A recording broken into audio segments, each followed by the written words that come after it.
Welcome. This is our Algebra 2 transmission functions, lesson number 4, horizontal stretching compression homework review, part 3. And again, please catch numbers part 1, part 2, especially part 2 where we actually did some graphing and saw how we were able to replace x with 2x to show a horizontal compression in this case. So, all right.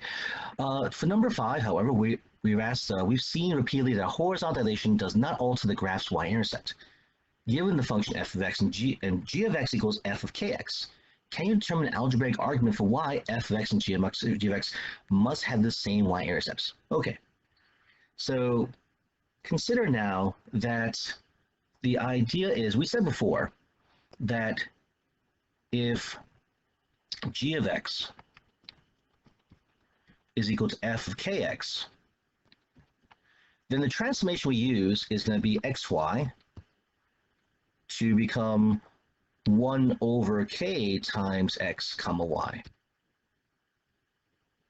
Right? That's whatever number multiplying x is going to be, to take the reciprocal of the number and multiply x by that and keep y the same. So let's say, for example, f of 0 is equal to, let's call it, I'll call it b, right? Not b of y-intercept though, so okay. So we have the coordinate 0 comma b. All right, so if g of 0, what's that equal to? Well, we're going to take the coordinate 0 comma b. Now b can be any number, right? So what happens is we're going to end up with multiplying the x value by 1 over k, which is times 0. And the y value stays the same, which is b. And remember, 0 times a number is equal to 0. So we're left with 0 comma b. That means, in this case, that they both have, notice that we have our y-intercept of 0 comma b, the start point, and we end up at the same place if we transform it with the, by dilating the coordinate by multiply by 1 over k, the x value in this case. And so we see here we get the same value. This is algebraic argument. So the algebraic argument is using our formula here and multiplying everything out, and we see that no matter what value the y value is, since the x value is always 0, with 0 times any number you're going to multiply, transform by, whether it's a number between 0 and 1 or greater than 1, it doesn't matter. You'll still get 0. And so you get the same thing. All right. So in this case, we see here our algebraic argument here shows that using our transformation formula that we are going to get the same coordinate. Now, one other way from a geometric point of view is to look at is the following: that our horizontal compression or stretch is really going to be changing the distance of each coordinate from the y-axis. So if you're on the y-axis already, you can't really change the distance from there because we're not really moving further away from it. No, you're just kind of staying on the distance from y-axis is 0. So you multiply them by 0, you still the same thing. So that's kind of the more geometric way of looking at it too. Question number 6. If the function f of x has a domain of -2 is less than or equal to x, is less than or equal to 8, in the range of -4 is less than or equal to y, less than or equal to 6, and the function g of x is defined by the formula g of x equals 5 times f of 2x, then what are the domain and range of g? Explain your thought process. Okay, so let's talk about g being a transformation or a set of transformations of f. And I would always begin with the inside part. So the first transformation would be a horizontal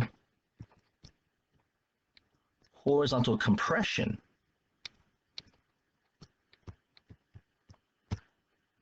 by a factor of 2. Okay, so when the number multiplying x inside parenthesis is greater than 1, it's a horizontal compression. Please remember that though. It's kind of the opposite of like what you would think about the y value. All right, and the second part, which in this case is multiplying the outside function by 5, this is a vertical stretch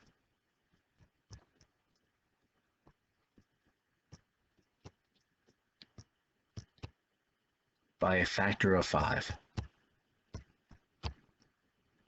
Okay? Now, how do we approach this then? Well, if it was a coordinate for our horizontal compression, it would mean all our xy values would be transformed to, in this case, factor 2 means 1 over 2x comma y. So, well, how does that find for our domain? Well, that just means in this case, for domain, we multiply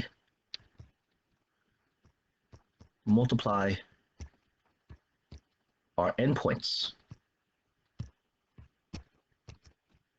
of the domain by 1/2. And so for our domain, we would do -2 times 1/2. So -2 times 1/2 equals -1. 8 times 1/2 equals 4.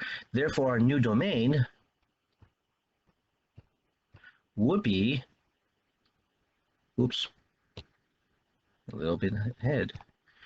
-1 is less than equal to x is less than equal to 4. That's our new domain for g of x. We applied the same concept for the range. So for the range, our xy, since the vertical stretch becomes x comma 5y. So we multiply our endpoints. Sorry, my handwriting is terrible. I should be typing this up. Multiply our endpoints by endpoints of the range by 5. And since the endpoints of the range are -4 and 6, -4 times 5 equals -20, and 6 times 5 equals to 30, our range for g of x would be -20 is less than equal to y is less than equal to 30. Okay? Now, I know it looks really strange in this case because we're used to seeing in this case that that when we multiply something, it makes the numbers bigger. But keep in mind that horizontal dilations work kind of in this opposite way of looking at things. So even though it says 2 times x, it's really going to be a compression of by factor 2, which means multiplying the x size by 1/2. Although with the y values, with 5 multiplying the function on the outside, it will be multiplying the whole function by y. So our y values are stretched in this case by a factor of 5. Okay, everyone? This is the end of our Algebra 2 Transmission Functions Lesson 4 Horizontal Stretching and Compression Homework Review Part 3. I hope you found this helpful. Right? I hope this was more about, will help you in the future, not just for the homework assignment, but also in this case for, when we do SAT stuff or any type of work you'll see in this case with transform functions in later classes. All right? If you found this helpful, please give the video a like. And if you have not done already, please subscribe to the channel, share this video and other videos to those who are struggling with this work as well, too.